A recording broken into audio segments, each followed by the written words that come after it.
제31회 공중사 자격시험에 대비해서요, 물권법을 정리하도록 그렇게 하겠습니다. 여러분들, 이제 우리가 이제 물권법을 정리를 할 때는요, 여러 가지가 있죠. 정리하는 방법은요. 그런데 우리가 항상 동일한 것을 반복적으로 학습을 해야지, 단기간 안에 끝내는 자격시험에서는 고득점을 할 수가 있거든요. 그래서 여러분요, 제가 쓴 문제집하고, 그 다음에 요약집하고, 그 다음에 기본서하고, 지금 여기 판례집하고, 그 다음에 여기 있는 천재요, 물권법, 가로넣기죠, 빵꾸노트하고, 이 모든 것은 다 동일한 범위 내에서 동일하게요, 내용을 가지고 지금부터 우리가 변형해서 보는 것이죠. 그래서 기본서를 한번 받고, 문제에서 오지선다형을 한번 봤고요. 그 다음에 사례형 문제로 그것을 다시 한번 또 변형해서 한번 봤고요. 그 다음에 이제 판례만, 그 중에서 판례만 뽑아가지고 한번 봤고요. 민법 조문만 또 문제로 만들어서 또 한번 봤었죠. 그 다음에 이번에는요, 올해 이제 가로놓기를 해서 정확하게 내가 암기하고 있는지 그것을 한번 보는 것이에요. 알겠죠? 이 문제를 보는 방법은 먼저 볼 때 한번 딱 보고 난 다음에 어떻게 해야 되느냐, 내가 정확하게 알고 있는 것은 두 번 다시 볼 필요가 없죠. 내가 반드시 한번 이건 암기해야 되겠다, 그것만 체크해서 봐야지 처음부터 이걸 다시 한번 봐야 되겠다 이렇게 생각하면 안 되죠. 우리가 다시 한번 보려면 그것은 처음 공부할 때 그렇게 하는 것이고, 지금 마무리를 할 때는 두 번, 세 번 볼 수 있는 것이 아니기 때문에 내가 틀린 부분만, 내가 미처 예상하지 못했던 그런 부분만 먼저 체크했다가 두 번, 세 번 반복적으로 봐가지고 암기해야 되는 거예요. 모두에서 물권법은요, 600개의 지문이 나오는 것이에요. 아시겠죠? 그래서 지금부터요, 한번 보도록 그렇게 하겠습니다. 자, 물권은 현존하지 않는 물건이라고 되어 있죠? 현존하지 않는 물건에 대해서는 성립할 수가 없는 거예요. 왜 그러죠? 물권은 물건을 지배할 수 있는 권리인데요, 이 물건은 첫 번째요, 현존성이에요. 현존해야 되고요, 그 다음에 독립해야 되고 특정성이 있어야 돼요. 그래서 물건을 현존해야 되기 때문에 현존하지 않는 것은 물건이 아니에요. 그래서 현존하지 않는 물건에 대해서는 물권이 성립할 수 없는데요, 뭐는 성립할 수 있다? 대신요, 채권은 성립하죠. 이것을 우리가 말한다, 아파트 분양계약이죠. 이런 분양계약을 할 때 건물이 지금 있어요, 없어요? 없죠. 없음에도 불구하고 우리는 계약을 체결할 수 있는 거잖아요. 그래서 현존하지 않는 물건에 대해서 채권은 성립하나 물권은 성립할 수 없다, 이렇게 얘기하는 거예요. 자, 두 번째요, 공시라고 되어 있죠. 공시는 뭐죠? 제3자에 대해서 나타내는, 계시하는 거죠. 제3자를 위해서요. 그럼 여러분 생각을 해봐요. 채권이죠. 채권은 특정인과 특정인 두 사람이죠. 그러니까 두 사람 사이의 문제이기 때문에 제3자에게 드러낼 필요가 없죠. 그래서 원칙적으로 채권은 공시 방법이 필요가 없는 거예요. 그래서 불필요하다, 이것을 우리는 뭐란다? 채권이다, 이렇게 얘기하는 것이고요. 그 다음에 물권은요, 제3자에 대해서 주장하는 것이죠. 그 제3자에 대해서 주장하려면 이 권리가 누구의 것이라고 하는 것이 나타나야 되겠죠.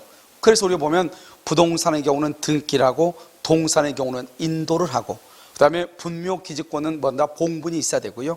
그 다음에 농작물이라든가 미분리 과실의 경우는 명인 방법을 갖춰야 되죠.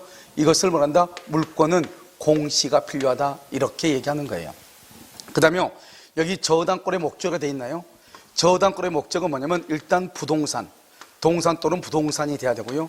그 다음에 반드시 뭐가 돼야 돼요? 등기나 등록을 할 수 있어야 돼요. 그래서 등기나 등록이 안 되는 것은 저당권의 목적이 될 수가 없죠. 그런데 여기 보면 임목은 임목 보존 등기라죠. 그래서 될 수 있죠. 그런데 지역권이나 임차권은요, 객체가 될 수가 없다, 이렇게. 그래서 우리가 시험에 지역권, 임차권이 잘 나오죠. 저당권의 객체가 될 수 없다. 그 다음에 명인 방법이죠. 명인 방법을 갖춘 것하고 농작물은요, 등기 등록을 하지 않죠. 그래서 목적물이 될 수가 있다, 없다, 이렇게 보는 거예요. 그 다음에 또 여기서 저당권의 객체가 될 수 있는 것은 임목뿐만 아니고 뭐가 있다? 지상권하고요, 전세권하고요, 그 다음에 어업권하고요, 광업권하고요, 공장재단, 광업재단 같은 것은 저당권의 객체가 될 수 있다, 이런 말이죠. 아시겠죠?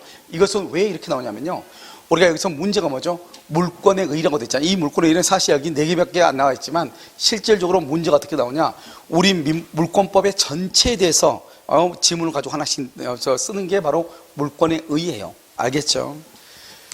자, 그 다음에 이제 일물 일권주의죠. 토지의 개수는 어떻게 하죠? 필 또는 필지, 필수로 하죠. 필수를 표준으로 하여 결정되는 것이므로 지적법상 분필 절차를 거치지 않았죠. 지적법상의 분필 절차를 거치지 않았는데 등기부에만 분필의 등기가 되어 있죠. 그러면 이 등기는 무효가 되는 거예요. 그래서 우리가요, 토지라고 하는 것은 뭐죠? 일단 뭐죠? 대장이 우선이죠. 그러고 난 다음에 대장에다 분할 등기라고 분할을 하고, 그 다음에 그 분할된 것을 가지고 등기부에다가 분할 등기를 해야 되는 거잖아요. 그런데 분할을 하지 않았는데 등기부에만 등기가 되어 있다. 그것은 효력이 발생할 수 없고요. 이런 경우는 뭐가 안 된다? 등기부 취득쇼. 그래서 등기부 취득쇼가 인정되지 않죠. 그래서 여러분요, 등기부 취득쇼가 인정되지 않는 것 두 가지. 하나는 뭐가 있다? 이중 보존 등기죠. 그래서 이중 보존 등기로 무효인 등기를 기초로 등기부 취득쇼가 안 되죠. 이 두 가지가 안 되는 것이에요. 그 다음에 6번은요, 분필 절차를 밟기 전이라도 일필지 토지의 일부죠. 토지의 일부에 대해서는 지상권하고요, 지역권하고요, 전세권을 설정할 수 있죠. 이것을 뭐란다? 한마디로 용익물권이다 이렇게 얘기하죠. 그래서 토지의 일부에 대해서는 용익물권을 설정할 수가 있는 것이에요. 그런데 여러분요, 토지의 일부에 대해서 저당권은 된다 안 된다? 저당권은 안 되죠. 왜요? 일물 일권주의니까 안 되는 것이고요. 자, 7번은요, 여러분 우리가 건물이란 말 하죠. 건물이 되려면 어떻게 해야 돼요? 건물은 최소한 뭐가 있어야 돼? 기둥이 있어야 되죠. 주벽이 있어야 되죠. 그 다음에 뭐가 있어야 돼요? 지붕이 있어야 되죠. 그래서 기둥과 주벽과 지붕이 있어야지 그것을 건물이라고 한다 이런 말이고요. 그 다음에 8번은 건물의 일부죠. 건물의 일부에는 뭐가 있다? 구분소유, 아파트죠. 구분소유하고 건물 전세권이죠. 전세권을 설정할 수 있고요. 여기에서 또 한 가지 알아야 될 게 뭐죠? 토지의 일부에 전세권이 가능하죠. 건물의 일부에 전세권이 가능하죠. 이것을 말한다. 토지나 건물의 일부에는 전세권을 설정할 수 있다. 이 말의 뜻은 뭐냐? 토지나 건물의 일부에 대해서는 용익물권을 설정할 수 있다 이렇게 얘기하는 거예요. 그 다음에 9번은요, 일필의 토지 일부, 토지의 일부죠. 일부에 대해서 점유 취득쇼는 가능한데요, 여기요 등기부 취득쇼는 안 되죠. 왜 안 되느냐? 등기는 부동산 1등기거든요. 하나의 부동산에 하나의 등기부를 나타내는 거예요. 그러니까 일부에 대해서는 등기할 수가 없죠. 그런데 점유는 사실이죠. 점유는 만약에 지금 여기 두 가지가 있잖아요. 이 중에서 하나만 점유하면 이거 하나만 점유하는 거죠. 그래서 사실의 문제이기 때문에요, 일부에 대해서도 점유할 수가 있는 것이에요. 그래서 우리가요, 토지의 일부에 대해서 부동산 점유 취득쇼는 가능하지만 등기부 취득쇼는 가능하지 않다 이렇게 얘기를 하는 것이에요. 그 다음에 10번은요, 물권은 여기 뭐죠? 법률이죠. 물권은요, 법률 또는요 관습법이죠. 법률 또는 관습법에 응하는 외에는 여기 봐봐요, 임의로 창설을 못하죠. 임의로 창설을 못하는 것을 무슨 규정이라 한다? 여기요 185조는 강행 규정이다 이렇게 얘기하는 거예요. 그래서 임의로 창설을 못하는 것을 강행 규정이다 이렇게 얘기해요. 그러니까요, 여기서 법률은, 이때 법률은 뭐죠? 이때 법률은 형식적 의미의 법률, 다른 말로 헌법상 의미의 법률을 얘기해요.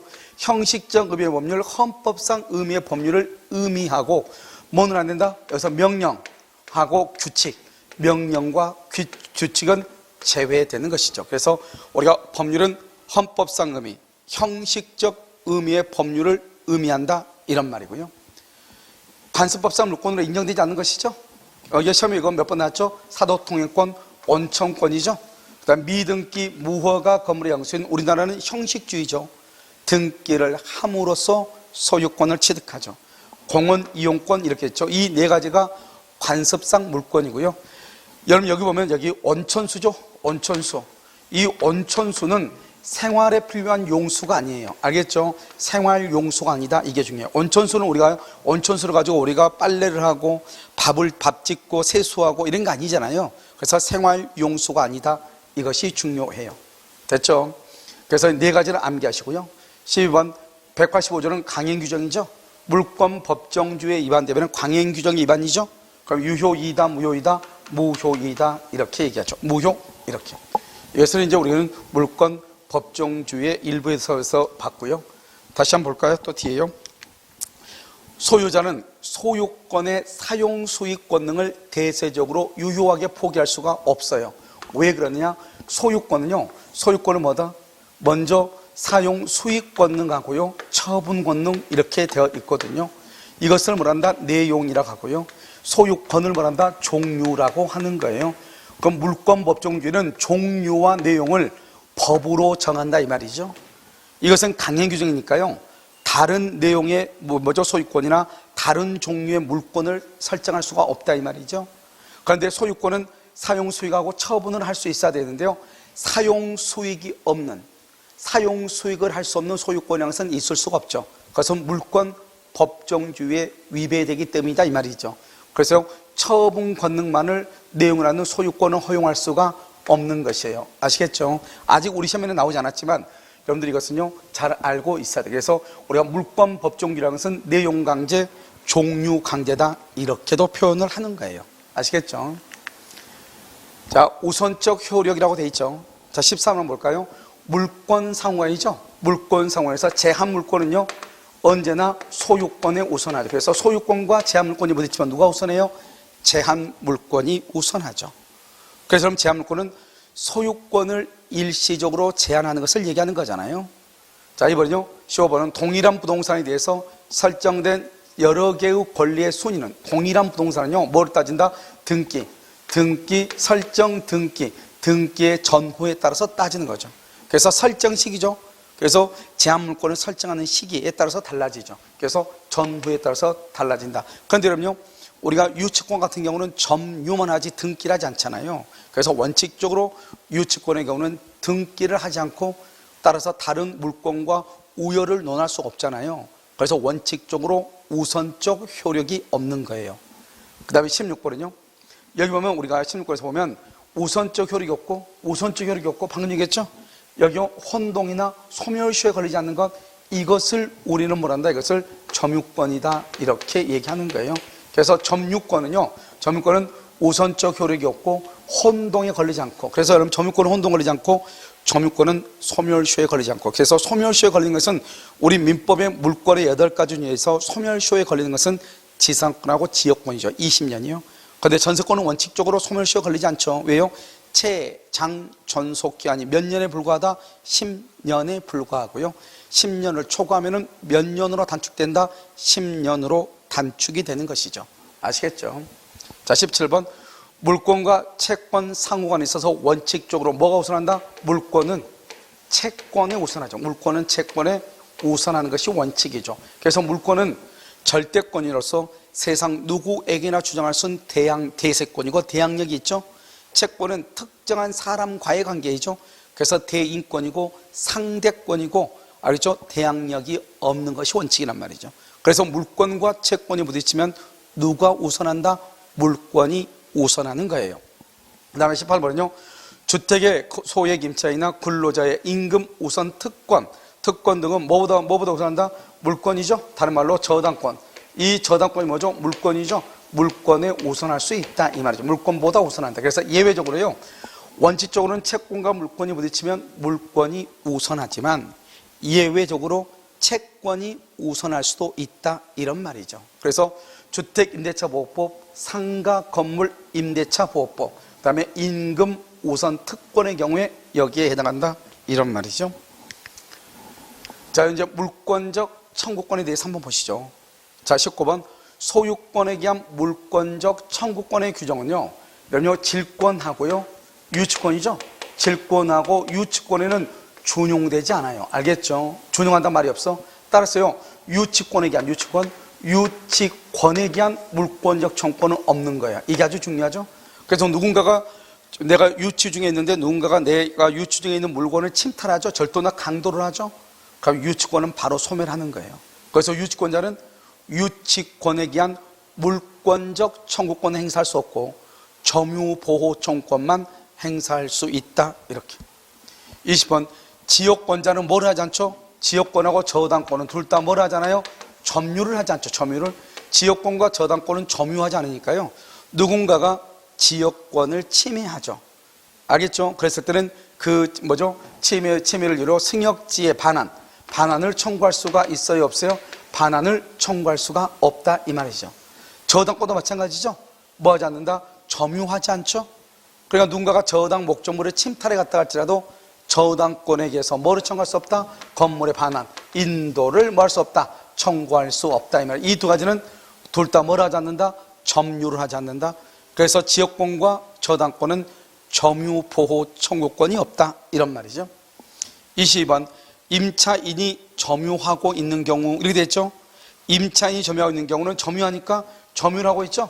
그래서 여기서 뭘 할 수 있다? 점유보호청권, 점유보호 청구권을 행사할 수 있고요.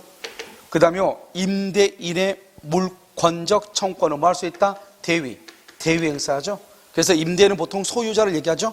소유권에 의한 물권적 청권을 대위 행사하죠. 그런데 지금요, 이 3번처럼요, 대항력 있는 임차권, 다른 말로 뭐다? 등기된 임차권, 등기가 된 또는 대항력 있는 임차권은 임차권에 기한 임차권 자체에 의해서 방해 제거, 방해 예방을 청구하는 거예요.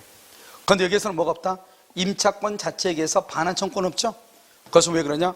우리 민법에 보면 임차인이 임차 목적물을 점유하여 용도에 따라 사용하고 소유할 수 있도록 만들어줄 의무가 임대인에게 있다 이 말이죠.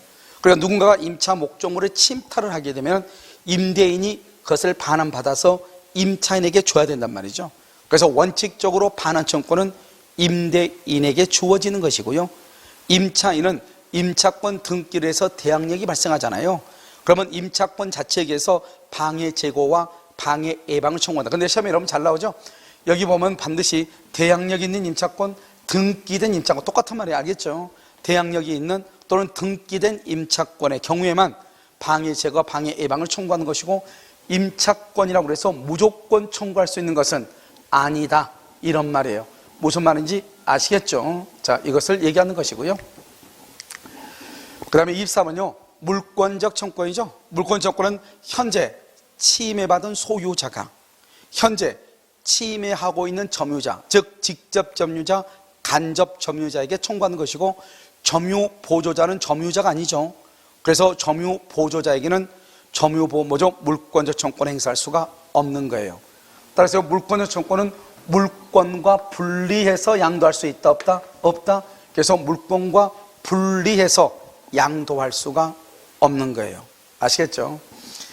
자, 그 다음에 25번 소유권을 뭐를 했다? 상실한 사람, 그러면 소유권을 상실한 전 소유자죠. 소유권을 양도한 전 소유자죠. 알겠죠? 다른 말로 뭐다? 이 사람은 종전 소유자죠. 종전 소유자는 현재 소유자가 아니죠. 그래서 물권적 청구권을 행사할 수가 없는 거예요. 우리가 물권적 청구권은 현재 침해를 받은 소유자가 행사하는 거죠. 그래서 종전 소유자, 소유권을 상실한 사람, 그 사람들은 물권적 청구권을 행사할 수가 있다 없다? 없다. 이렇게. 26번 현재 침해받고 있는 대지의 소유자. 현재 봐봐. 현재 침해를 받고 있는 대지의 소유자다 이 말이죠. 대지 소유자가 침해를 받고 있죠. 그럼 건물 소유자. 그러면 이 건물 소유자가 이것은 불법 건축이다 이 말이네요. 왜요? 대지를 침해하고 있으니까. 그걸 할 수 있죠. 그럼 우리 판례가 뭐라겠다? 판례가 건물 소유자. 건물 소유자는 뭐다? 대지 점유자다 이렇게 얘기했죠. 그런데 지금요 이 건물이 불법 건물이죠. 불법 건물이니까 대지도 지금 불법으로 점유하고 있죠. 그러니까 어떻게 해요? 대지의 소유자는 건물 소유자에게 건물을 철거하고 대지를 인도하라고 청구하죠. 여기서요 건물의 철거를 뭐라 한다? 방해 제거 청구라고 하고요. 대지 인도를 뭐라 한다? 소유권에 의한 반환 청구다 이렇게 얘기를 하는데요. 뭐는 안 된다? 퇴거는 청구할 수가 없죠. 왜요? 이 사람이 지금 건물의 소유자죠. 비록 불법 건축물이지만 건물의 소유자이기 때문에요. 소유자한테 퇴거하라고 하면 안 되죠. 어떻게 한다? 소유자한테 건물 철거하고 토지를 인도하라고 청구해야 되는 거죠. 이것을 소유권에 의한 물권적 청구권으로서 소멸시효에 걸리지 아니한다 이렇게 표현을 하는 거예요. 그 다음에 27번 미등기 무허가 건물을 매수했죠. 미등기 여기 항상 여러분 불법 점유자란 말이 나오죠. 여러분 우리가요 매도인하고 매수인 양자 사이에서는 등기 여부를 따질 필요가 없이 실질적으로 따지죠. 그래서 매매계약 체결하고 물건을 인도받았는데 아직 등기를 하지 않았다 할지라도 매수인이 소유자가 되는 거예요. 그런데 문제는 뭐죠? 불법 점유자죠. 이 불법 점유자는 제3자잖아요. 제3자가 있으면 항상 뭐를 기준으로 한다? 등기부를 기준으로 판단해. 등기부를 기준으로. 그래서 미등기 무허가 건물을 매수하여 등기를 마치지 않는 매수인은 불법 점유자에 대해서 직접, 여기 봐봐, 청구할 수 있다고 되어 있죠. 청구할 수 있다고 되어 있죠. 있다 그러면 여기는 뭐 한다? 직접 청구를 못하죠. 직접 청구를 못하고 매도인 또는 양도인을 뭘 해서? 대위해서 청구해야지. 왜? 제3자와의 관계에서는 소유자로 인정이 된다 안 된다? 안 된다고 그랬죠. 그래서 직접 청구하지 못하고 대위해서 청구를 하는 거예요. 아시겠죠? 28번, 불법 점유를 이유로 한 건물 명도 청구를 하려면 불법 점유하고 있는 사람이죠. 언제도 현재 왜요? 물권의 청구는 현재 침해를 받고 있는 소유자가 현재 침해하고 있는 사람을 상대로 해야 되잖아요. 현재 불법 점유하고 있는 사람을 상대로 해야 되고, 그렇지 않는 경우는 점유보조자, 이러면 아까 얘기했죠. 점유보조자는 누가 아니다? 점유자가 아니죠. 점유자가 아니니까 점유보조자를 상대로 청구를 할 수 있다 없다? 없다 이 말이죠. 청구할 수 없다. 그래서 점유보조자를 상대로는 청구할 수가 없어. 왜? 점유자가 아니니까. 그럼 아무튼 누구한테 한다? 현재 불법 점유자, 이 불법 점유자가 직접 점유이든 간접 점유이든 가리지 않고 현재의 점유자를 상대로, 현재의 점유자를 상대로 하는 것이에요. 무슨 말인지 아시겠죠? 현재 점유자, 이렇게. 29번, 부동산 매매 계약이 합의 해제. 그러면 해제가 되죠? 해제되면 어때요? 소급해서 무효가 되죠. 소급해서 무효가 되고요. 매수인 명의의 등기는 뭐가 된다? 무효가 되고요. 매수인은 더 이상 뭐다? 소유자가 아니다? 소유자가 아니죠. 그럼 어떻게 해야 돼요? 소유권은 누구한테요? 매도인에게 복귀하죠. 뭐 없이요? 등기 없이 또는요 당연히요, 또는 등기 없이 당연히 매도인에게 복귀하죠. 그래서 매도인이 소유자가 되고요. 합의 해제했다는 매도인의 원상회복 청구권, 이 원상회복 청구권이 뭐냐? 매수인 명의의 등기가 지금 무효라고 그랬죠. 무효니까 뭘 한다? 그것을 말소등기죠. 말소등기 청구, 이걸 원상회복 청구권이죠. 그럼 누가 말소 청구한다? 매도인이. 매도인 누구다? 매도인은 소유자죠. 그래서 이것은 소유권에 기한, 소유권은 채권이다 물권이다? 물권이죠. 물권적 청구권이고, 소멸시효에 걸린다 걸리지 않는다? 소멸시효의 대상이 아니다, 이렇게 얘기하죠. 그래서 그럼요, 이것은 우리가요 해제권에서 잘 나오고요, 물권적 청구권에서 잘 나오고요, 나중에 186조냐 187조냐 할 때요 계약이 해제되면은 당연히 등기 없이, 187조죠, 등기 없이 소유권이 매도인에게 복귀한다. 무효나 취소나 해제가 됐을 때 이렇게. 자, 30번은요, 불법 점유자라도 그 물건을 다른 사람에게 인도하여 현실적으로 점유하고 있는, 봐봐요. 여기 보면 명도를 청구할 수 없다고 했지? 없다? 현실적으로 점유를 하고 있지 않으면 그래야 되겠죠? 하고 있지 않으면 그 자를 상대로 인도 또는 명도를 청구할 수가 없다 이 말이죠. 왜요? 물권적 청구는 누구한테 행사한다? 현재 침해받은 소유자가 현재 침해하고 있는 점유자, 현재 침해하고 있는 점유자에게. 지금 현재 침해하고 있는 사람이 누구다? 치고 있는 사람인데 여기요 현실적으로 점유를 하고 있지 않으면 청구할 수가 없다 이 말이죠. 현재 점유자가 아니면. 알겠죠? 자, 여기요 소멸시효 걸리지 않죠? 소멸시효에 걸리지 않는 것은 소유권에 기한 물권적 청구권은 소멸시효 걸리지 않아요. 우리가 이제 제한물권은요 학자들 간에 논쟁이 있고요, 아직 제한물권에 대해서는 대법원 판례가 말이 없어요. 원래 물권적 청구권은 논리적으로 보면 물권의 침해로부터 당연히 발생하기 때문에요 소멸시효에 걸리지 않아야 되지만, 판례가 소유권은 명확하게 소멸시효에 걸리지 않는다고 했는데요, 제한물권은 일부 학자들은 걸리지 않는다고 하지만 일부 학자는 소멸시효에 또 걸린다고 하는 학자들도 있단 말이죠. 그러니까 그것은 시험에 나올 수가 없어요. 소유권에 기한 물권적 청구권은 소멸시효에 걸리지 않는다 이런 말이죠. 그 다음에 여기요, 뭐는 귀책 사유를 불문 따지지 않고요, 어떤 것은 요구하죠? 바로 손해배상이죠. 손해배상 청구권은 귀책 사유가 있어야 되지만 물권적 청구권이죠. 물권적 청구권은 귀책 사유를 따지지 않죠. 그러니까 만약에 고의과실이 있다 그러면 손해배상 청구도 할 수 있고 물권적 청구도 할 수 있고, 고의과실이 없다 그러면 물권적 청구권을 행사할 수 있는데 손해배상 청구를 못하는 거예요. 이것을 우리는 뭐란다? 이 두 가지는 뭘 할 수 있다? 병존할 수 있다. 이렇게도 얘기해. 귀책 사유가 있을 때는 물권적 청구권의 대상이 될 수도 있고 손해배상 청구를 할 수도 있으니까. 그래서 손해배상 청구는 귀책 사유가 있어야 되고 물권적 청구는 귀책 사유를 요하지 않는다 이런 말이에요. 33번 미등기 무허가 건물의 양수인이죠. 미등기죠. 이 사람은요 항상 미등기여도 매도인과의 관계에서는 실질적 소유자로 인정을 받죠. 그런데 여기 불법 점유자요. 불법 점유자 그러면 제3자죠. 여러분 제3자와의 관계에서는 등기부상 소유자를 소유자로 봐. 그래서 미등기 매수인은 제3자와의 관계에서는 소유자로 취급을 못해요. 자 그럼 보면 불법 점유자에 대해서 반환 청구할 수 없고 있죠. 없고 어떻게 해요? 직접 소유권에 의해서 반환 청구할 수 없고 직접 청구할 수 없고 그럼 어떻게 한다? 소유권에 의한 물권적 청구권을 만다 대위 행사하죠. 그래서 누구를 매도인 또는 양도인을 대위하여 반환 청구권을 행사해야 된다 이 말이죠. 대위해서 알겠죠? 직접 청구가 된다 안 된다? 안 되죠. 왜요? 불법 점유자와의 관계에서는 소유자로 취급을 받는다 받지 못한다? 받지 못한다 이 말이죠. 아시겠죠? 자 34번은요 민법 214조의 소유권에 의한 방해 제거죠. 방해 배제 청구죠. 있어서 방해라고 하는 것이 뭐냐면 방해라고 하는 것은 현재 지속돼야 돼. 현재 지속되고 있는 침해를 얘기해. 현재 지속되고 있어야 돼. 소유권에 의한 방해 제거 청구는 방해 결과죠. 방해 결과 끝났죠. 방해가 이것은 손해배상의 영역이야. 손해배상이니까 현재도 뭐가 돼야 돼? 지속되고 있는 방해를 의미해. 그때 방해 제거를 청구해.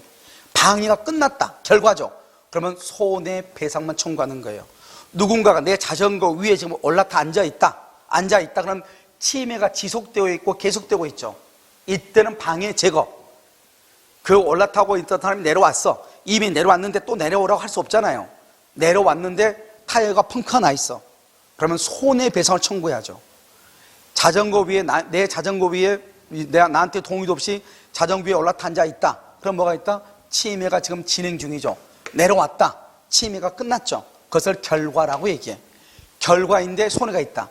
그러면 손해배상을 청구하는 거예요. 이게 이제 차이가 있는 것이죠. 알겠죠? 그래서 방해는 지속되고 있어야 된다.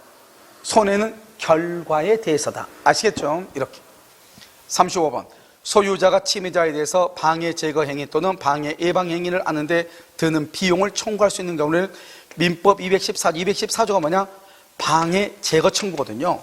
방해 제거 청구권이라고 하는 214조에 의해서 이 비용을 청구할 수 있는가? 청구할 수 없다 이 말이죠. 왜? 214조는 그야말로 소유물에 대한 침해가 있으면 그것을 방해 제거한다 이 말이지 그 제거로 인해서 들어가는 비용도 청구한다 이런 말이 거기에 포함되어 있는 것은 아니라고.